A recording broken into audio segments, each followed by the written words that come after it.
to the Cinementalists. Noun, plural. Definition, those whose love for movies runs so deep, they can't help but do a podcast about them. Hosted by Colton Robertson and Joseph George.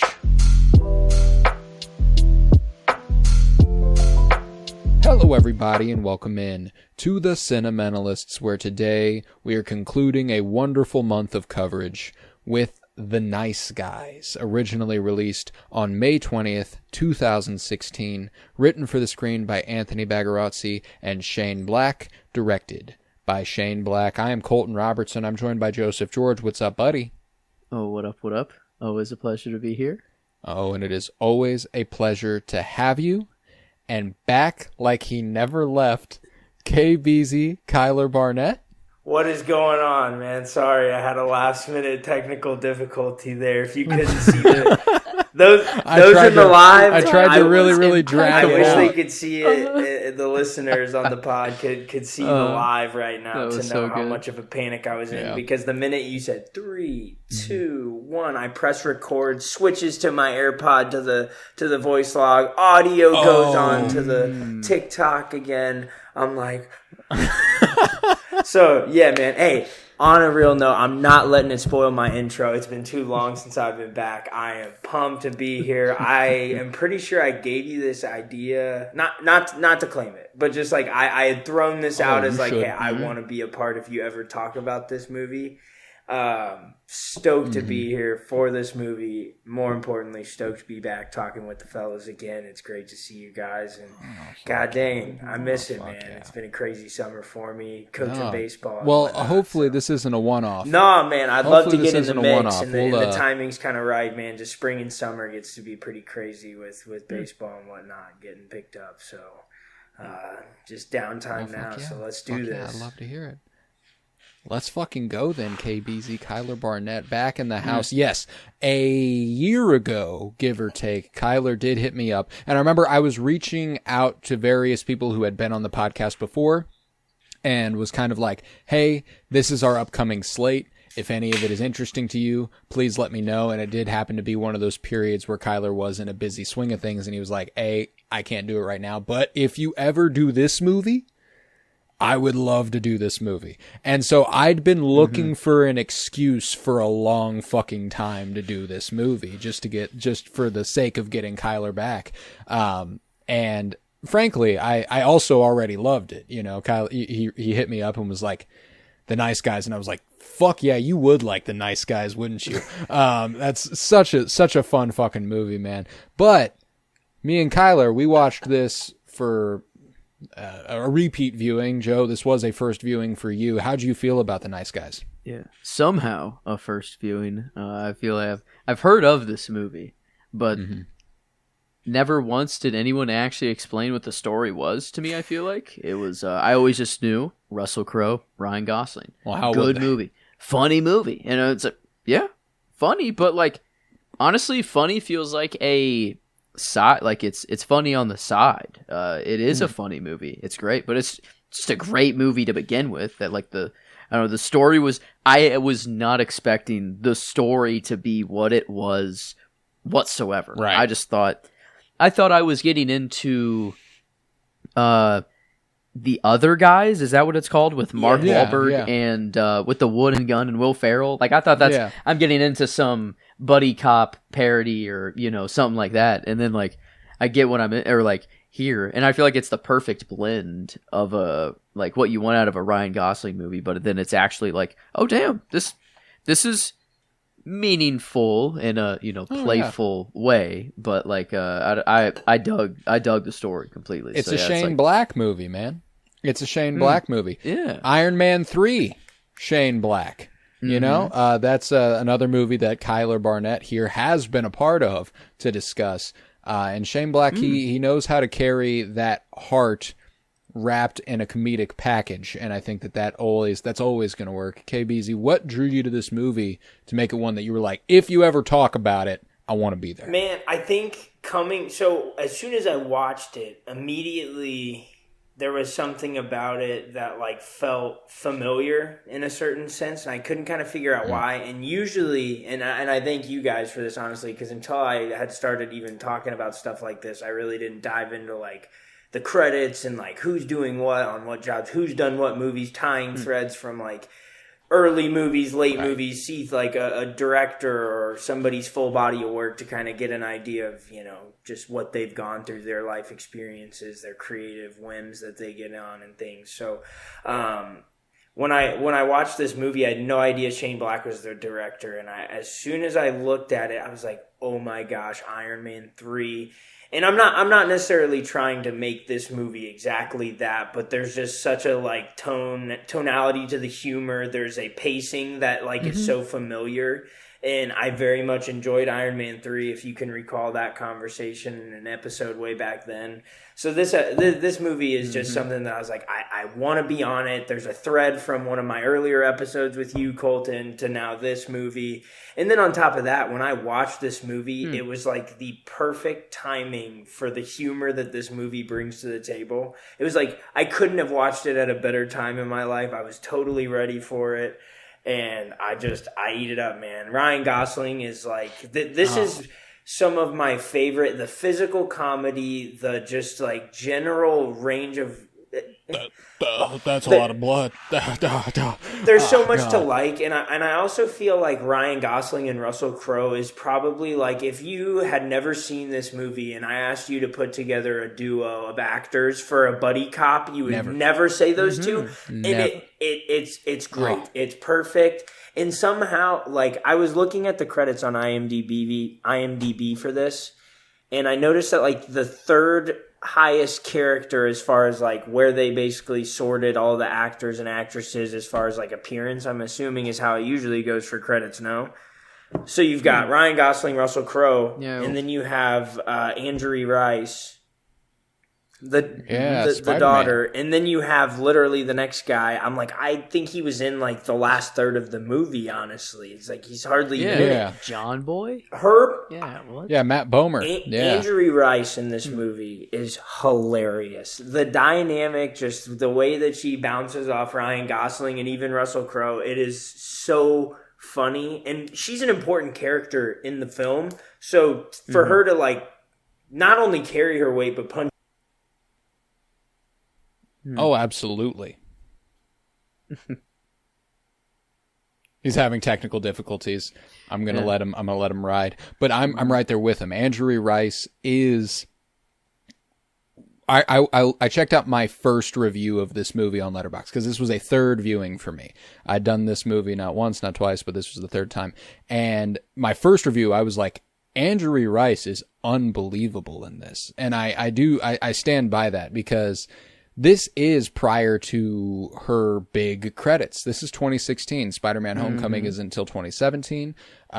Mean Girls, which she just led, the Mean Girls musical that she just led was a year and a half ago, 2 years ago, 2024. Like, this is ahead of her time as a leading lady, quote unquote. And obviously she didn't get that real leading opportunity until Mean Girls. And god damn is she good. I absolutely love her in this. And, you know, don't say and stuff. Just say there are whores here. Just say they're doing absolutely anal. You know, or like that's another one. Like they're doing anal and stuff. Top tier, man. Top tier. Dude, it's so good. And one thing that I also love about this movie is Ryan Gosling's Ryan Gosling. I love Ryan Gosling. You know, an overwhelmingly common comparison is Ryan Reynolds for Ryan Gosling. Attractive white man, does his thing, does it well. This is when Ryan Gosling found his thing. Ryan Gosling really 2016? Ryan Gosling, don't get me wrong, he was a big deal before that, but he was taking, and I don't want to minimize what he's done in the last 10 years, he was doing a lot more performance-wise. The swings he was taking were very different. This movie changed the way casting directors looked at him. It changed the way that he approached projects, and he started filtering everything through the Ryan Gosling thing. And again, I don't mean that positively or negatively inherently, but there is again, his common comparison often is Ryan Reynolds, whose thing has worn completely thin on me. I do not like Ryan Reynolds. Ryan Gosling, and I text Joe this upon completing the movie, the reason they're so different is that Ryan Reynolds' whole personality feels like it was crafted in a lab to make people laugh and be appealing to the masses.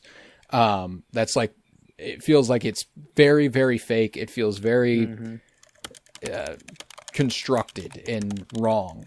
Ryan Gosling feels very human, and I think that ultimately makes him a much more likable leading man.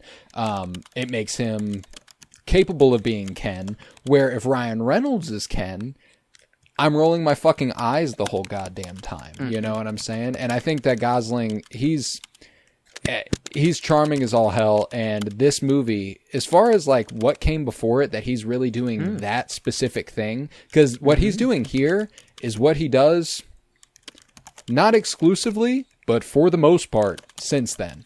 You know, The Fall Guy, he's this guy. Project Hail Mary, even, he's this guy. And again, that's not limiting him. He's not just some goofball. No, he's doing a really, really good job. Blade Runner 2049 might be the only thing since then that I feel like he's playing a very straight, grizzled, smoldering, what's the word that they would use to describe Jon Snow? What was he doing all the time? Solo, scoundrel. Jon Snow. I think, right? Smoldering is definitely one of them, but like I can't remember exactly what it is. But regardless, just that vibe he has, where he is lovable Brooding. as all hell, and he's brooding. Thank you. That's it. That's the only role I can really point to where I go, yeah, he's brooding his ass off. And this movie came out same year as La La Land. 2016, big year for Ryan Gosling. Wow. That's a damn good year. That's a fucking great year. 2016, This is that a was year a removed. Come on. That's just a 2016, goated year what a year. overall. Yeah, music, I mean, movies, All sports. of Jeez Louise, it was great. God, anyway. I think like the Ryan Gosling and Ryan Reynolds comparison is Ryan Reynolds is acting.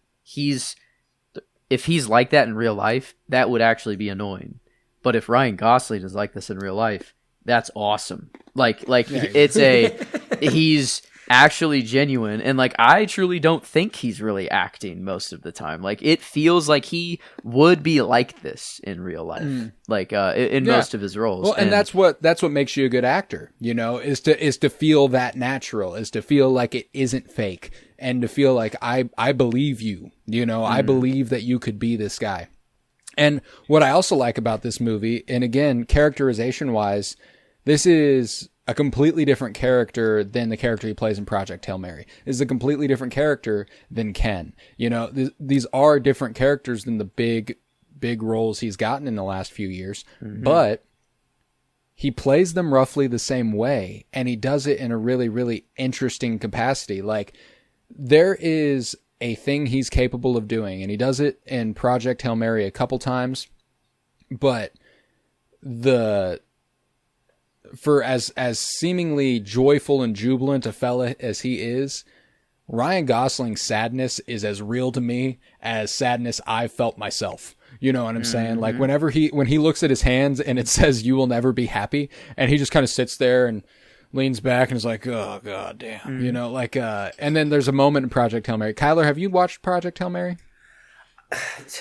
I'm so ashamed to say this, and I didn't really want it to happen this way, but I couldn't remove myself. I went to a buddy's family function, and they had it on the TV, and every single person in the whole house was gathered around the TV watching the last 50 minutes of it, give or take, maybe hour and 15. And so I kind of just had no choice but to sit there and endure the last hour-ish of the movie. Right.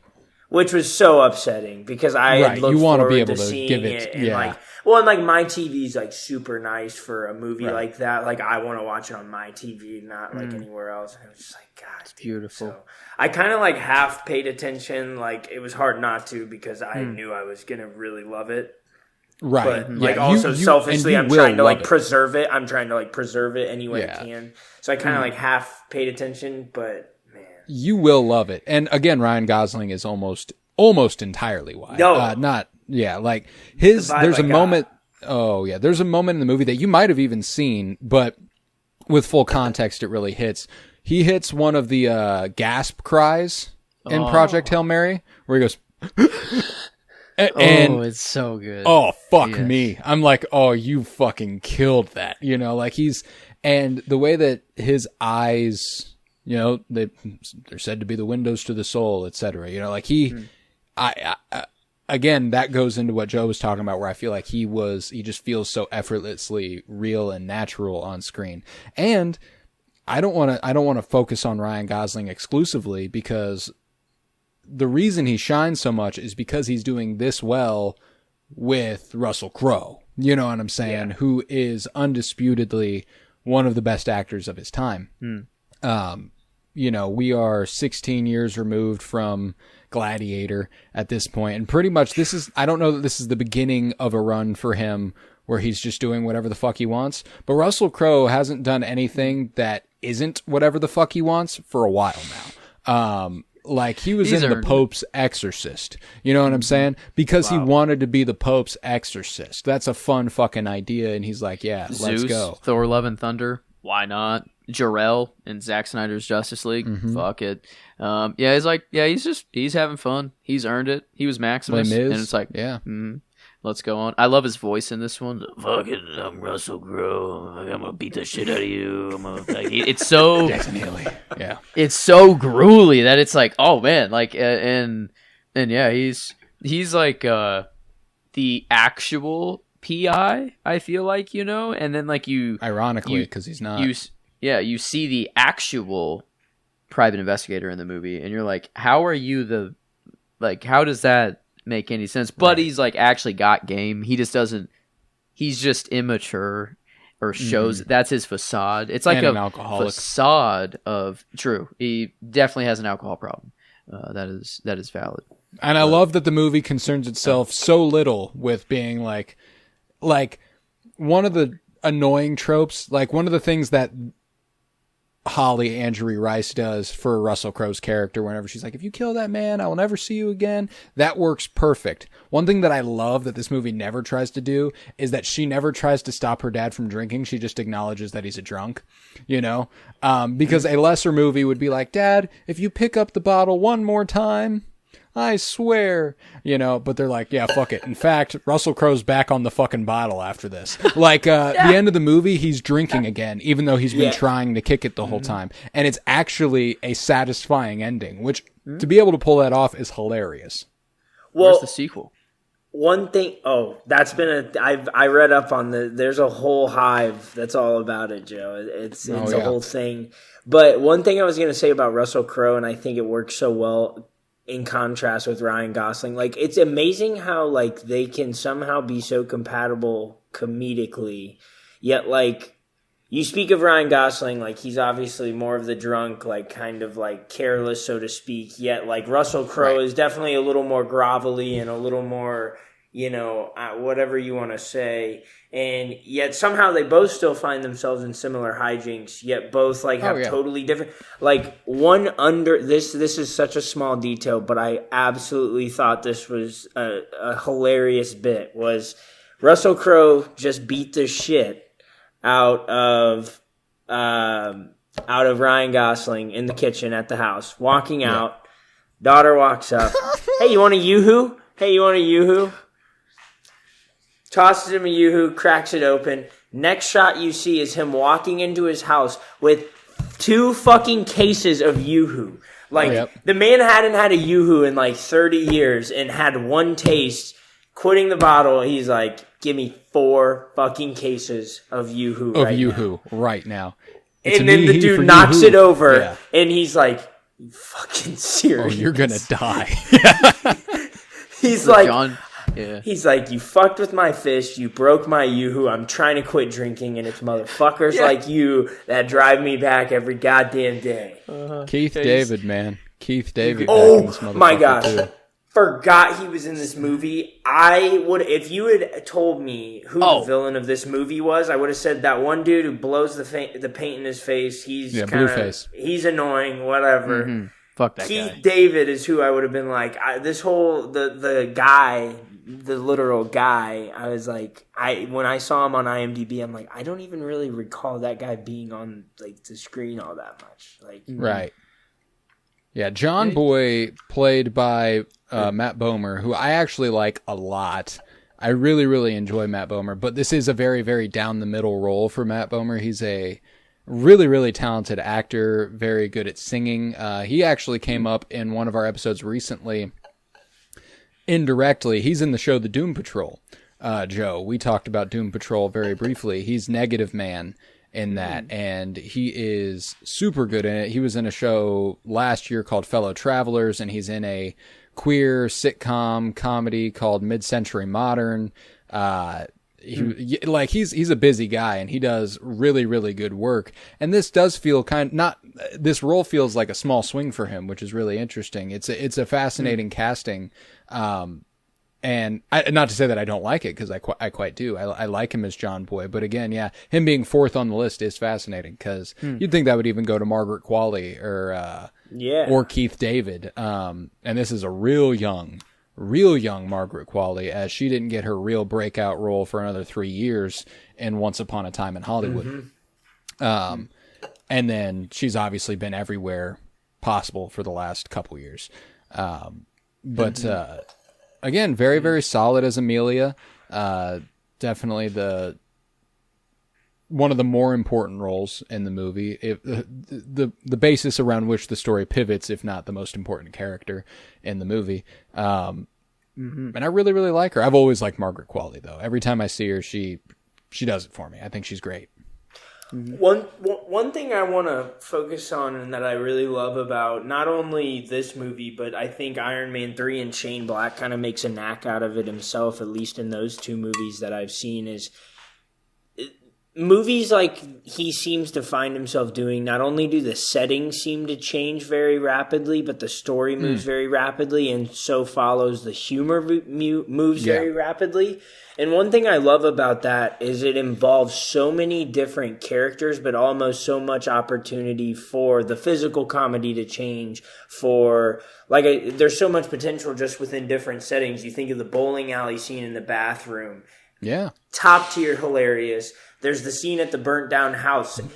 Every scene with the grandmother, Amelia's grandmother or mother, hilarious. Yeah. She is hilarious, bouncing back and forth with them as just Lois Smith, the older character.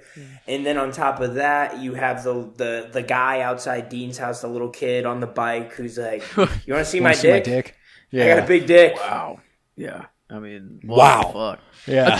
And early on in the movie, there's a lot of he defends minors, or is that his only gig, or does he just beat up Russell Crowe? Yeah. Is it he I just think protects that is minors unfortunately more? something that he is often hired to do. That's because again, he makes it very clear whenever Margaret Qualley is paying him for protection, he's like, "You're $7 short." Yeah, I don't give a fuck. I know it's a good deed, but that's not why I'm doing it. He's like, no, I'm doing it for the fucking cash. And that makes that obviously sets up a really fun trajectory for him, and same with Ryan Gosling's character. And to speak to Kyler's point about the rapid pace and the rapid comedy, what I love about it too is the ability to switch tone on a fucking dime. We're going back and forth, back and forth, back and forth. One of my favorite comedic beats in the movie, immediately followed by the most devastating thing that happens in the movie, is whenever Margaret Qualley escapes the house, runs down the hill, waves down a car, they go into the car, and it is the guy who wants to kill her, and he goes, "Huh, that's funny." Him going, "Huh, would you look at that?" And then, pop, wow. And you're like, "Oh," it just immediately sucks the air out of you. And that's good shit. And to immediately, again, follow it up with a scene where Russell Crowe is wrestling with the weight of what's happened, and Ryan Gosling is still almost too drunk to be able to care, but staring at the burned down location. She got shot right in front of the previous lot. Home. Yeah. And it was damn. I was yeah. So it surprised me how much the movie hit me, or it was never truly I'm crying tears I didn't cry, or anything, but it's dang, no, it did get emotional. It's affecting at times. Yeah. And I think one of the biggest pillars, thematically, is shame. In one word, to put it there, a 13-year-old can put it so simple that it makes things black and white. You kill that guy, I'm never talking to you again. You're a bad person. Or like, don't, because I'm your father, whatever, just tell me straight.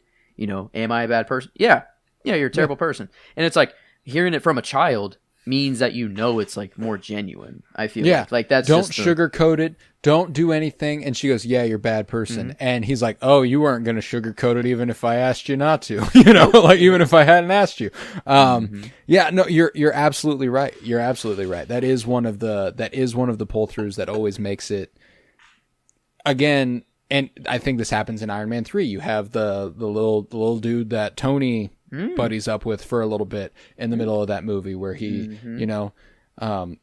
my dad left me, and he goes, sorry, shit happens, that whole thing, he makes him he gives him his fire again. He makes him realize what's important. And I love, one of the things that I love about that beat with Holly saying to Jackson, if you kill this guy, I'm never going to see you again, is that, yes, it's important to him.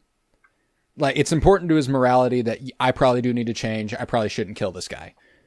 But the idea that he found a partner in anti-crime and his daughter lovable enough to, like, that weight is enough for him to be like, you're right, I do want to continue this relationship and I won't be able to if I do this.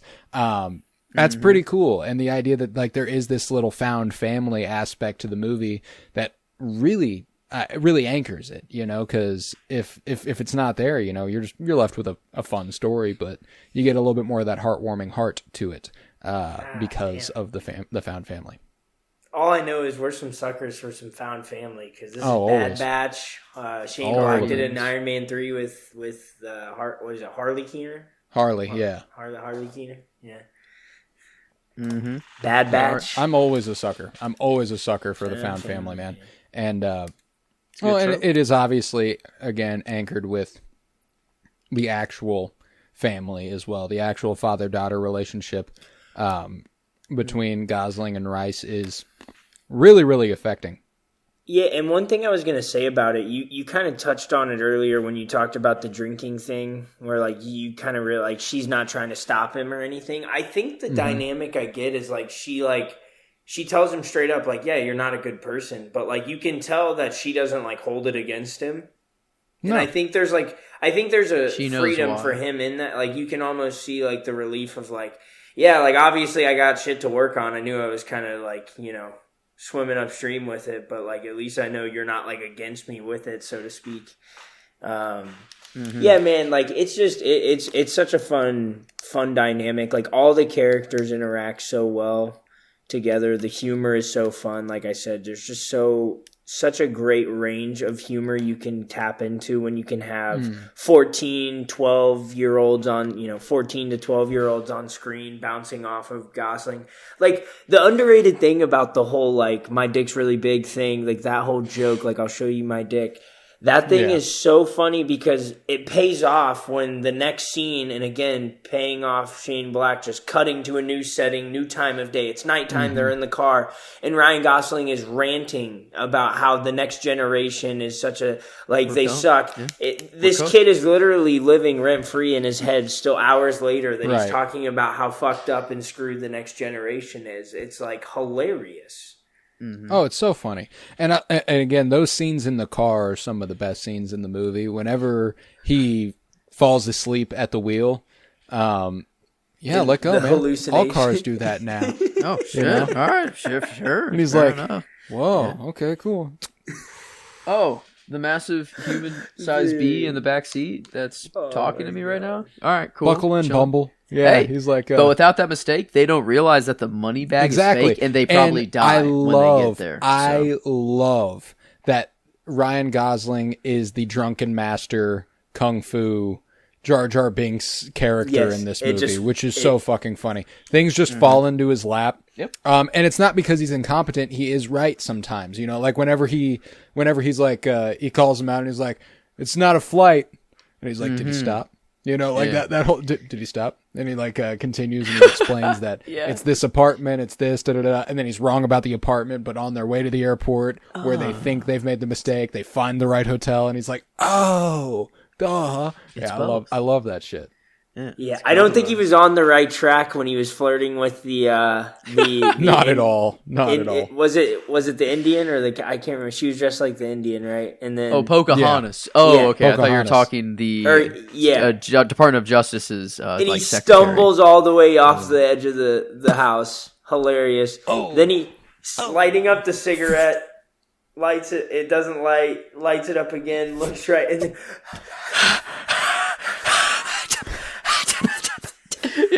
I'm telling you, my boy, I love him to death, and for good reason, because Ryan Gosling is an incredible, incredible actor and seemingly good person. Michael has modeled himself after Ryan Gosling so whether knowingly or unknowingly, Kyler, I don't know if you've ever met Michael, but me and Joe, one of our best friends ever. Is this Muehlberger? Yeah, Muehlberger. Yeah. Yeah. He's modeled himself so completely after Ryan Gosling, whether he knows it or not, that like I see him in so many of his actions, and that was one of them. Yes. I love it. I love it. The energy is there. They have and great role model. Ryan, like I think it's a reverse effect. With like Ryan Reynolds, I loved him at first as Deadpool. When it was new to me, I'm like, oh, this shit's hilarious. Like, this is, right.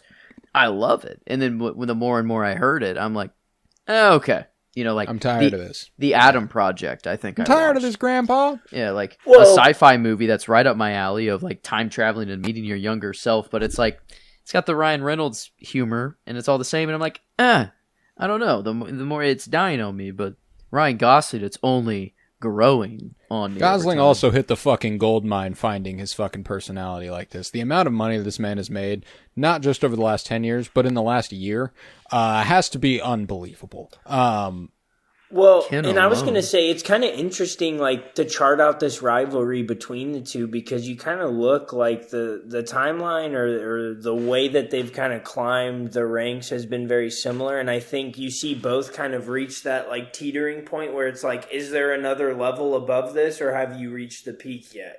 Mm-hmm. And I think you saw the height of your powers, yeah, right. And so I think Ryan Reynolds. What was the movie? I always get these mixed up because it seems like for like a 5-year span there was like 4 movies with like a loose reshuffling or addition of like a couple words similar. Yeah, Free Guy? Is it Free Guy? I'm right there with you, dude. It Free Guy, like Nice Free Guys. Guy was the time they tried to make Ryan Reynolds as commercially viable as possible with his sense of humor, and it just kind of never really took off from that point. Like, yeah, he's obviously still made very big movies, but I don't think he's grown Deadpool in any and Wolverine was popularity. $1 billion movie. I don't think he's grown any in popularity. I think more people are coming to the sentiment that we kind of have shared here with it. Whereas I think Gosling has similarly gotten that crack, and I don't know, his is more of a like amalgamation of a couple shots, maybe adding up to a similar scale. Again, wasn't Free Guy a Netflix movie? Free Guy was not. Free Guy's a Disney movie. Okay, so again, maybe because it has all the Disney properties. There was a run of Netflix movies with like the one that he did with The Rock and Gal Gadot, and the one that he did with Mark Ruffalo and Zoe Saldana, and Ryan Reynolds did a bunch of stuff back to back to back with Netflix. And don't get me wrong, Ryan Gosling has one of those shitters under his belt. The Gray Man is not a good movie. With Chris Evans, the Russos directed it. It's straight to Netflix. Gal Gadot might be in that one too. I don't know. I will never forget. I watched that movie with Emily. I did not watch that movie, and here's why. I was watching that movie with Emily.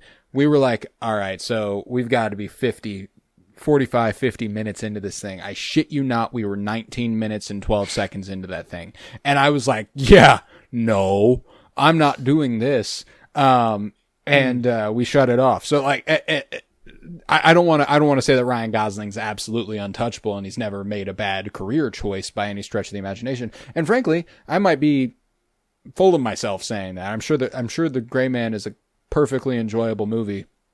for a lot of people. And I think that that is the interesting thing about the comparison between Ryan Gosling and Ryan Reynolds, is that for me, there isn't one. But there was this, because they were the two Ryans, and they were the straight guy's idea of the hottest man alive.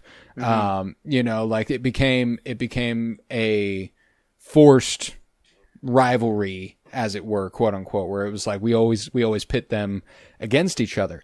And I find it really, really fascinating that ever happened, because you mentioned that their trajectories have kind of mirrored each other. Gosling's been around a long time. You know, he was a Disney original. He was a Disney kid. He was a Disney kid then, right? Like 30 years ago. Like, Remember the Titans is 01. The Notebook is 04. Oh, Notebook. Wow. See, Notebook is where he like really, I feel like that was when he ascended. Well, because like Remember the Titans, he's playing a high school kid. He seems like a high school kid. He's really not like a key. I mean, he has a role in the movie. Yeah, but he's not an important role. But like role. he's not, you know, keyly featured. The Notebook is absolutely his first. Like, oh, you're going to be him. Roles. I'm looking at the Google Trends now of Ryan Reynolds to that same note, think about how long it took him to really kind of drive out of that. McConaughey talked about similarly getting stuck in that rom-com or that kind of romantic, like, you know, that type of movie, just getting basically typecasted as that. So think about how long it's taken for him to that point, 2004. I mean, holy crap, that's... What was he in 2011? That's 22 years ago, and he's still doing like Crazy Stupid Love and Drive. Was it 2011? Because that's his next. That's spike. a big year. That's a big year for Ryan Gosling. Drive is a pretty widely regarded film bro movie. One of those where it's like Drive isn't. It's like Fight Club. It's like Pulp Fiction. It's like, yeah, it's a good movie, but why do you like it? You know, one of those, you know, and, you know, and Drive has and he is the main character, Driver. And Crazy Stupid Love is the other one that I absolutely adore. Has one of the funniest scenes I've ever seen in my life. David Lindhagen? David Lindhagen? Yeah, I fucking love Crazy Stupid Love. And his rapport with Emma Stone, which is then later on expounded upon in La La Land. And maybe even also in Gangster Squad, if I recall correctly. I think it's those three movies that Emma Stone and Ryan Gosling have been love interests.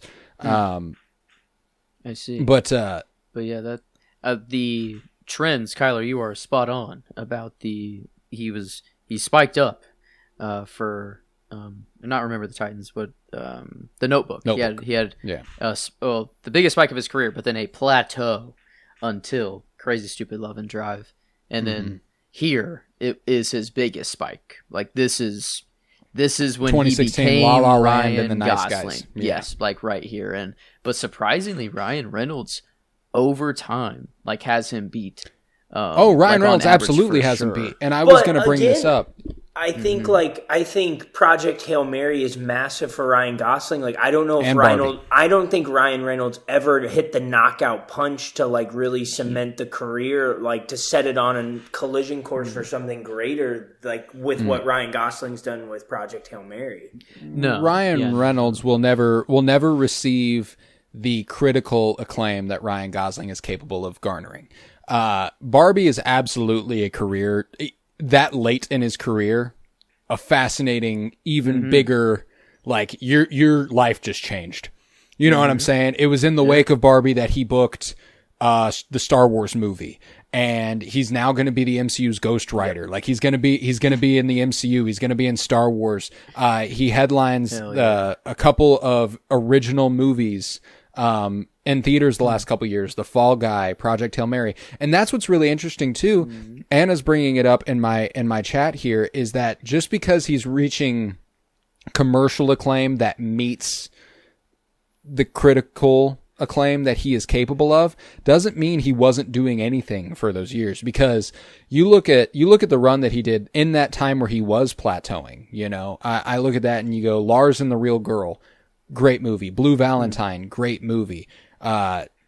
The Ides of March, good movie. The Place Beyond the Pines, great movie. The Big Short, won Best Picture. That was good. That's the year before this. And he is one of the best parts of that movie. Along with Steve Carell, of course, who he also starred opposite in Crazy Stupid Love. He's when it comes to Ryan Reynolds's commercial acclaim.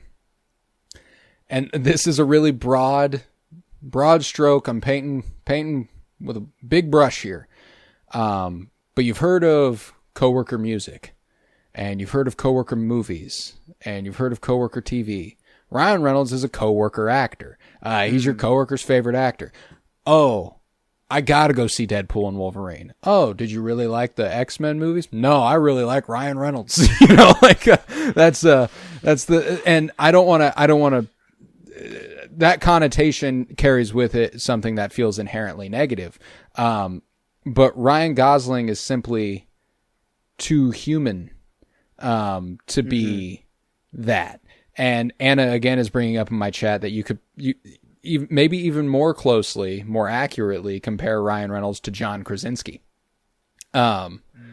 who feels like an everyman, feels like he should be something else, but John Krasinski is trying to do Ryan Gosling, but failing. But is landing more near Ryan Reynolds. Yes. It's again just can't hit the knockout punch. Like, both have been given massive commercial, attempts at basically cracks at it. Ryan Reynolds, I was just thinking about it. It's crazy. He's been given in like a decade apart almost, same opportunities to really hit the knockout and just can't seem to land it. Like, think of Green Lantern, and they tried to get him in that franchise and really like tentpole him essentially, and it just didn't work.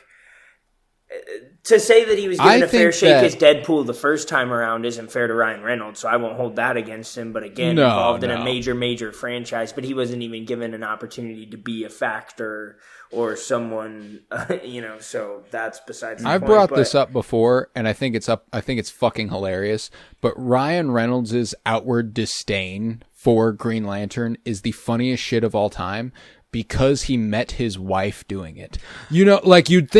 You'd think that he would at least kind of go, well, it wasn't all bad, but he never does. He's always like, yep, shouldn't have done that. And I'm like, that's what's when you wrong lose your with balls when you're married. That's the first time I've ever heard marriage as it's the guys without balls, and like Ryan Gosling or March, whatever his name is. He answers Munich, but Russell Crowe is like, what, marriage? And I was like, I don't know, that caught me off guard there. I was like, I've heard the old ball and chain. I've heard all of that. Yeah, but yeah, Munich. Interesting. I've never thought of that once before. You know what? Well, it's also wrong. He's thinking of the word eunuch. Eunuch, That's Germany? what I was thinking. No, Munich is a city in Germany. A eunuch is a man who doesn't have his balls. Yeah. Oh, shit. Remember, that's what they call Varys in Game of That's Thrones. what I was going to say. It's not That's a what I was Munich? gonna say. A Munich is a city in Germany. Jackson is Yes. absolutely right about that. A eunuch, EUNUCH, is a man who doesn't have testicles. Eunuch.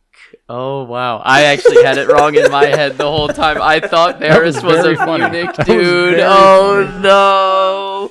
Oh, no. That made that a lot funnier, unfortunately. Oh, man. I was like, wow, crazy coincidence, actually.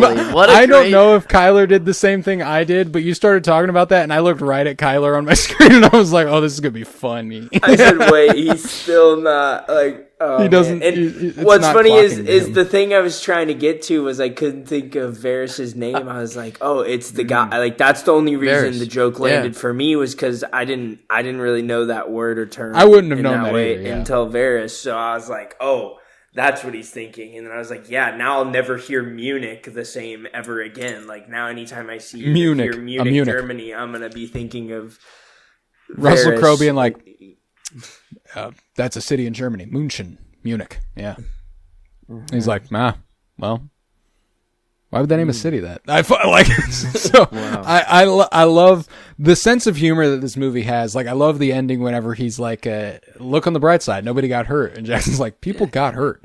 And he's like, I'm saying, I think they died quickly, so I don't think they got hurt, you know? Like, the body count in this movie is obscene. The torturous things that happen to people are outstanding. It is one of the Munich quote is the third quote on IMDb. Guy without his balls in Munich. I trusted him. My dad was stationed there.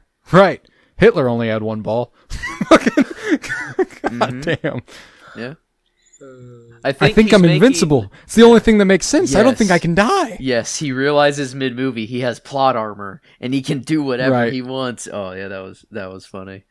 And then how do we got to get up there? You know, they like, I don't know what we got to do, but we got to get the film's up there. And then it just flies out the window. Yeah. It's just like, another one of my favorite line reads is whenever he goes, Jesus Christ, one at a time.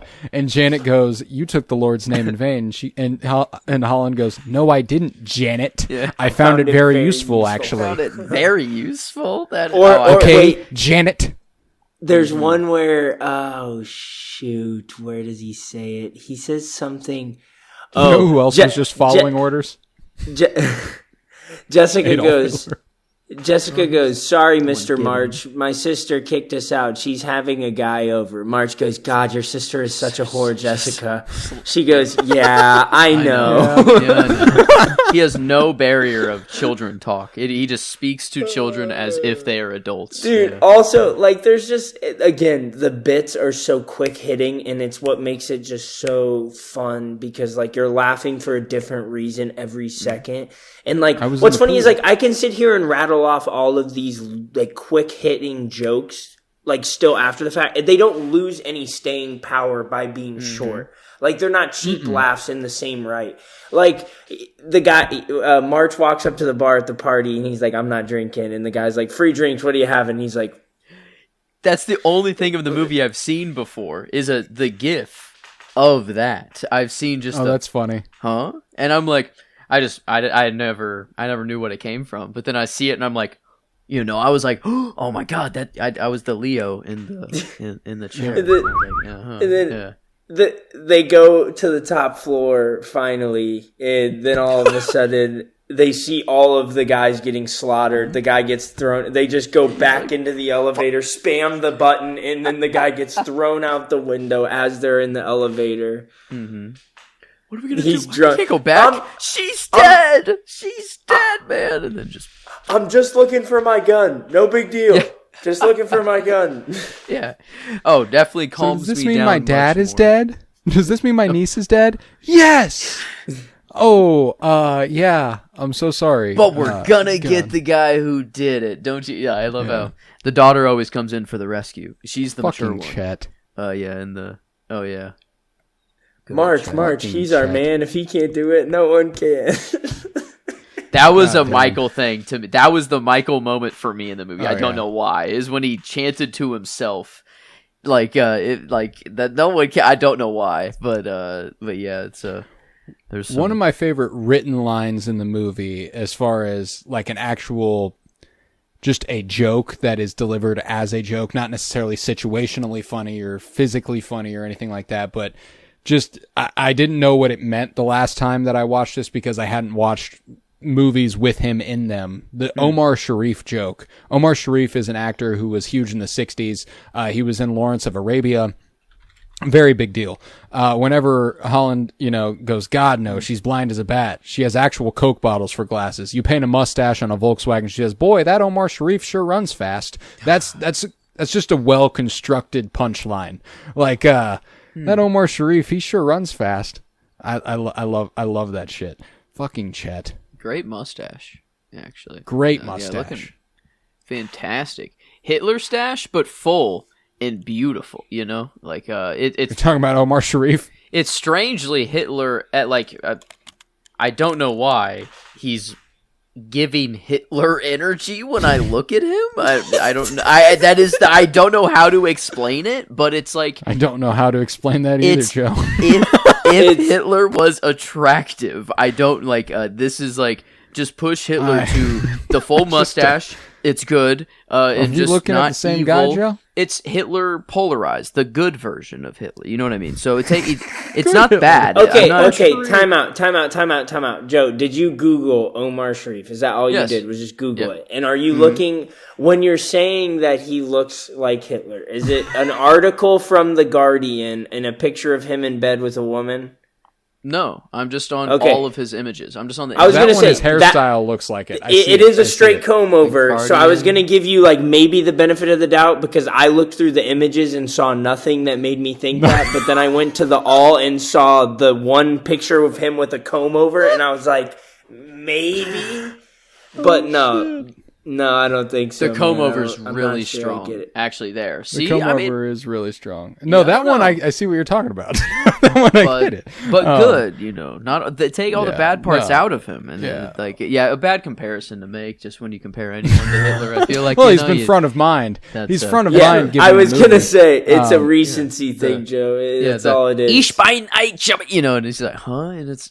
I think he's making a reference to Adolf Hitler. It's like I love the bit where Holland can't smell, and then like it's played as a joke for so long, and then they're like, "Yeah, that's why his wife is dead." That's actually so fucking funny. I'm sorry, it's not supposed to be funny. That's one of the funniest beats in the movie for me. Like whenever she explains what happened to her mom, and is like, "Yep, couldn't smell, so she died." I was like, "That's what? How was? Wait, did I read it wrong? I was like devastated off of that, or like was that his cope? It's supposed to be devastating. It's supposed to be devastating. I found it funny. I think that sort of explanation for something like that is hilarious. Like for something that important. I mean, yeah, but like and he doesn't smell it at all. And it makes sense. Don't get me wrong. Guess, it's okay, I see how it makes sense. I'm not trying to say that I was like, haha, it's hilarious that your wife died. No, I think it's hilarious that the reason your wife died is because of this one-off joke that they made earlier in the movie about him not being able to smell, and like that makes it that like anchors that joke in a way that you're like, oh, like even in that moment during that joke. Healy says something, it just like gets better all the time, and he goes, "That's really insensitive." Like it.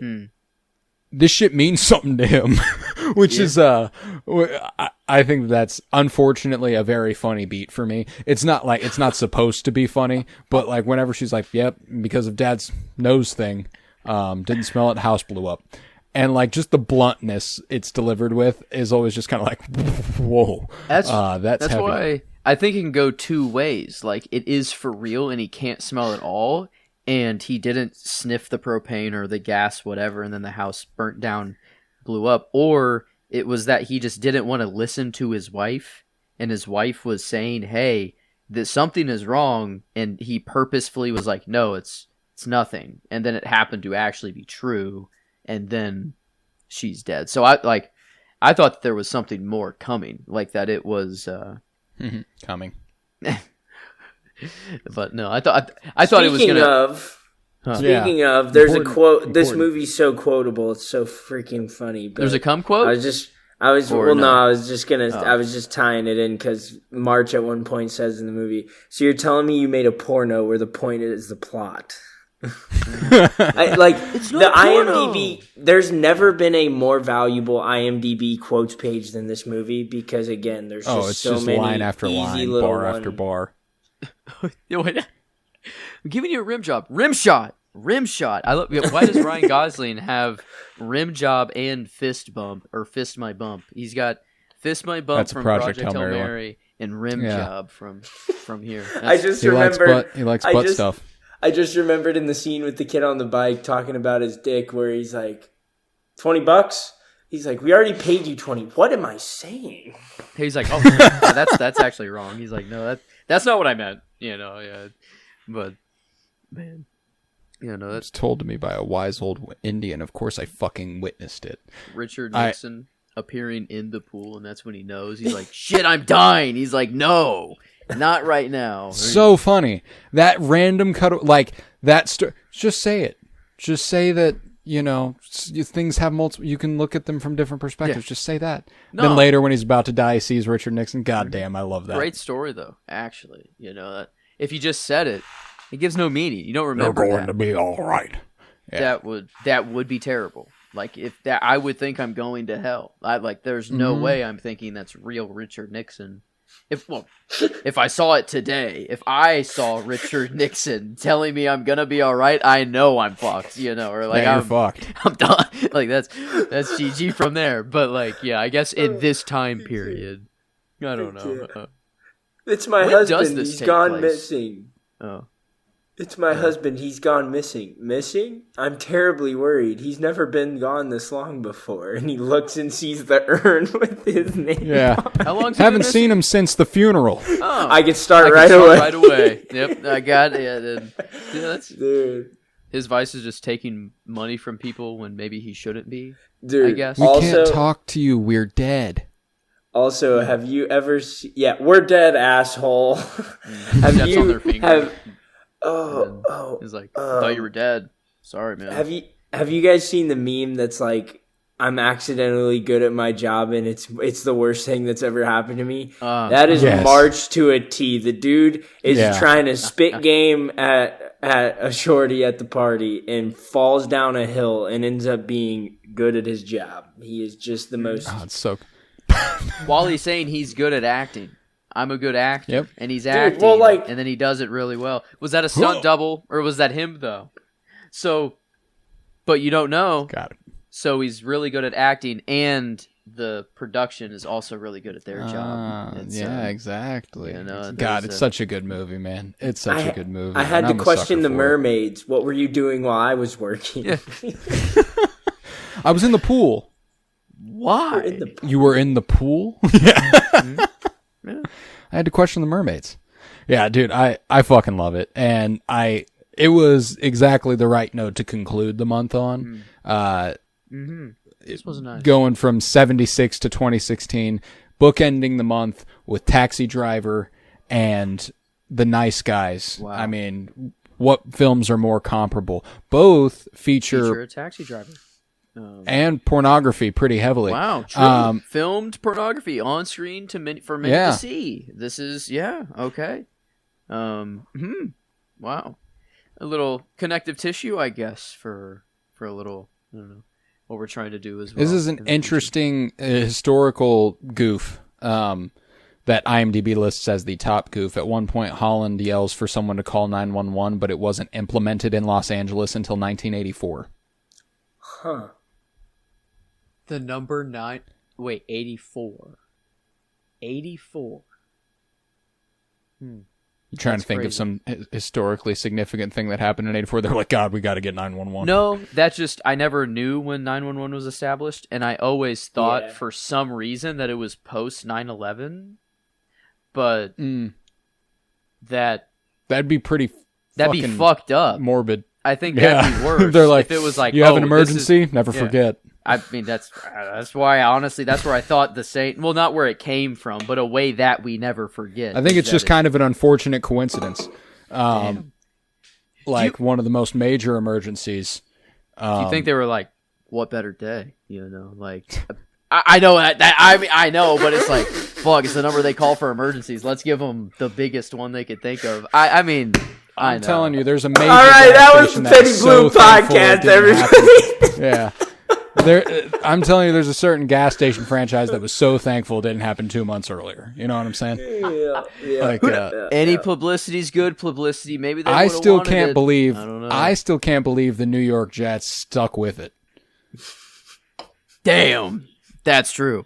But the name change would have been defeating, though. It would have been. Yeah, it would have. They got to own it. It's like, fuck, damn it. Why do we have to be? Oh, all right.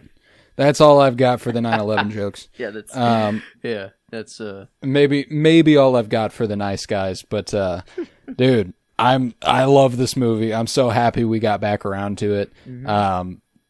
As I said, Kyler mentioned it probably a year ago, comfortably a year ago, and I'm so glad that we've finally done it. And Kyler, I look forward to having you on more regularly here henceforth for the next few months before spring and summer spring and the beginning of summer roll back around. But I've been very pleased. This has been very, very enjoyable. But I'm going to do some plugs.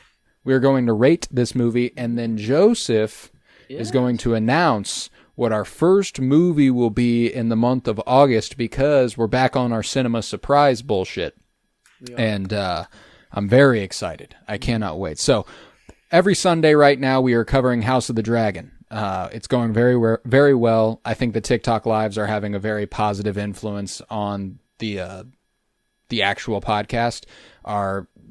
All of our shows are having top 5 months they've ever had. It's done very, very good. So I'm very pleased with it. And House of the Dragon is what got that popping. So geek with me, House of the Dragon on Sundays. And when that concludes, we will be covering Lanterns every Sunday. Thereafter, tie that back to Ryan Reynolds, baby. How about that? Pull through. Wow. You'll love to see it. Yeah, so House of the Dragon right now, Lanterns thereafter, and obviously we're going to still be here doing the Cinementalists in between. But yeah, so let's rate this film on a scale of 1 to 10. Add another and we're doing this as a collective, Kyler. Yeah, 3 box. You no longer have the means to just rate it on your own. We factor in an average here. So on a scale of 1 to 10, where does the nice guys hit you? I'm leading off. Yeah, go for it. Okay. Do you guys go decimals? Do you want us to lay up? We do 0.25 intervals. Intervals. There's nothing. Yeah, nothing crazy. We've been crazy in the past. If you visit the show about 5 years ago, it's obscene how intricate the rating system could be. But now it's just 1 to 10, 0.25s in between. And I have a tough time deciding where I land on this one. I think that, we're the most loving critics alive, we don't cover movies we don't like to talk about, so when it comes to a movie being a 9, it's not difficult. And I'm definitely at least there, I think, with the nice guys. Okay. Well, I was going to give you my conservative, noble podcast, very critically minded. Let your bias I was going to say 8.5. I was going to say 8.5. I know that's not true. But no, I think a 9. I think 9 comfortably this slots in. Mm-hmm. The 9, I'd go 9.25 even. I'm fine with that. I don't think it's quite 9.5, because I don't think you could say it's pushing closer to 10 than it is 9. But I think 9.25 is more than fine. Again, a healthy middle ground for you. The beats and the humor and just everything about this movie, the time period, something that I don't know why I'm nostalgic for everything in this general vague 10-year window of where this movie takes place. But I want to 70s shit is so fun, man. I just want to have lived it. I just want to have seen it, and yeah, I love it, man. Fuck yeah. I'm right there with you. I go 9. I go 9 flat. I think that's right where I live here. Super fun movie. Surprisingly good. A lot of fun visual storytelling along with all sorts of physical comedy and actual written comedy, and really well performed and heartwarming. And I just don't know how much more I want out of a movie. That's where I'm at. So if I'm left that positive on your film, I got to go ahead and give it the love it deserves. So I'm going to go 9. I wish I could go 9.6 to be 6.9 and nice. It's the nice number. Reversed nice a little bit, but I see. But 9.6, and we don't even do your that. Your brain, here. Joe. Your mind. I go places. You can do it. Go for it. Joe yearns for we the make days. The rules. Joe yearns for the days of complicated rating so bad. No, actually, the simpler system is much better. The fact that we used to go genre, enjoyment, and critical rating all separate, and then that accumulates to the final nightmare. I guess maybe, sure, it makes more sense to break up a movie into components. I'd be willing to bet that we arrive at the number roughly just Anyway. doing it this way. We want what we want, so we know how to score it to get where we want to go. Well, I mean, exactly. If I could just say fuck it and throw a 9.6, I will. Go for it. But I mean, it throws the average to a 9.28 or 92.8. That's good. So 93. If we went around it to 93% on the old sentimentalometer. Mm-hmm. The good old the sentimentalometer. What a Sentimentalometer. It's a good word. Sentimentalometer. It's a great word. It's a fantastic word. But there we go. That's just a little lower. Order Deja a vu hamburger last with no week, honey 9.5. mustard. But I would agree. I think that I was a little more attached to maybe it's Denzel. I don't know. Maybe it's that, but I was a little more attached last week. This is just, I was very fun. It was very entertaining. Oh, yeah. This is the good shit. This is the good shit. It's just a good fucking time. And with that, cinema surprises abound in August and September. We're doing a fun thing this time where Joe will pick a movie week 1, I'll pick a movie week 2, he'll pick a movie week 3, and so on and so forth until we conclude that. But the twist this year, because this is the 3rd year we're doing Cinema Surprise. First year, completely random. Second year, we made a rule where it was like we couldn't, once a movie from a certain decade was chosen, we couldn't pick another movie from that decade. So if one of us took the 60s off the board, we no longer could pick that. That was the rule last year. This year, we are going back to that sort of whatever the fuck. But the twist is that amongst my 4 movies, I have found a connecting theme that is not like gonna jump out and grab you. It's like we're gonna have to get through all 4 of them before you go, I think I've got it. I think I know what's connecting all of these. So it's just kind of a connective tissue is the theme here this month. So Joe's going to have his 4 movies. I'm going to have my 4 movies. And obviously we are going to surprise each other every week with what the coming movie is. This week, Joe is surprising me with week 1. Mm-hmm. Where are we starting? Where are we starting with Cinema Surprise? So sadly, you've seen just too many movies, so it's hard to get something that's like a first viewing for the both of us.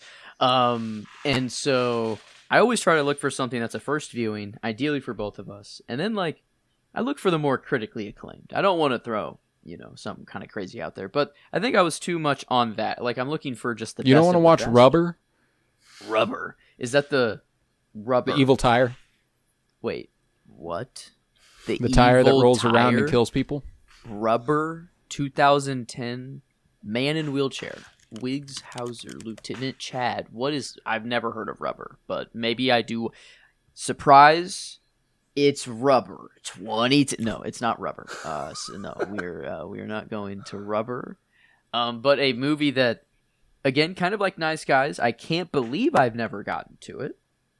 In that similar vein, but I was hesitant for it because it doesn't feel like an August movie, perhaps. Ooh. Perhaps it feels more like a October movie, maybe. Eat Me? Eat Me? Not Eat Me. But... No, fuck me? Okay. Neither. Sadly. Sorry. Not this month. But I can keep going. We're going to start with a sequel to a movie that I should have seen long, long ago, with one of my very tippy-top favorite actors of all time that we just finished recently. This is 2019 Dr. Sleep, the sequel to The Shining. So I have no clue. Never seen it, but I can't believe I've never seen it for how much I love The Shining. That is a fun place to start. So okay. It's not August, okay. So forgive me for jumping the horror a little early. But yeah, I'm okay with that. I'm one who believes it shouldn't be 1 month out of the year. And I'm already seeing Halloween decorations in Menards whenever I go. That's where I go snack shopping. That might be weird to hear for Menards for my snacks, but they got snack in bulk, so it's, there you go.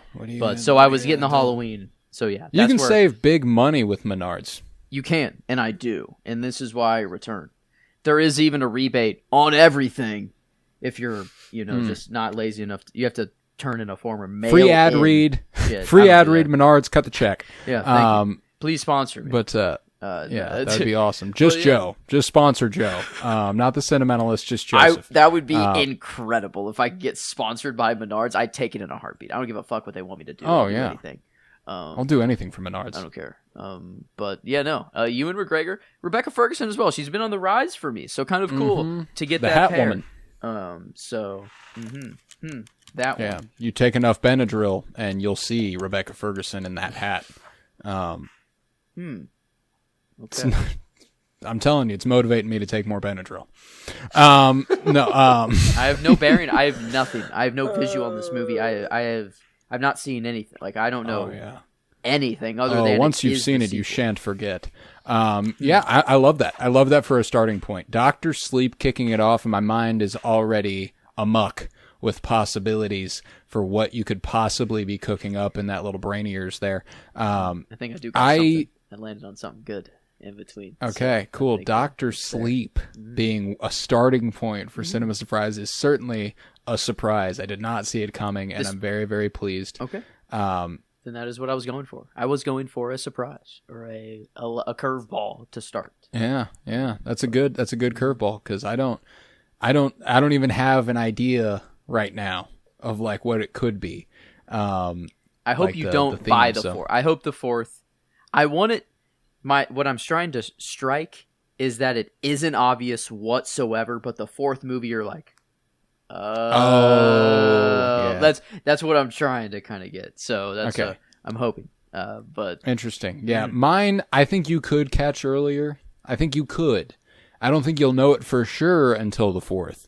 But I think you might have an idea of where I'm going up to that point. But regardless, I love that. Dr. Sleep is where we will be starting in August. Kyler, you ever seen Dr. Sleep? I have not. Have you seen The Shining? I have seen The Shining. Okay. Okay. Well, then that's all you need to have seen before, buddy. I'll see you next week for Dr. Sleep. No. It is next week. This is true. I will. But it is next Friday. The nice part. I'm very excited. I'm very excited. Cross it off the list. But I love it. I love it. Well, then, with that, we will conclude this episode of the Cinementalists, and I will see you back next week for Cinema Surprise, where we will be discussing Dr. Sleep. And I was Colton Robertson. I was joined by Joseph Drawers. Thank you very much, homie. Oh, thank you for having me. It's always a pleasure to be here. Oh, and it's always a pleasure to have you. And I'm going deep cut with this. If you've been around for a long time, you'll like it.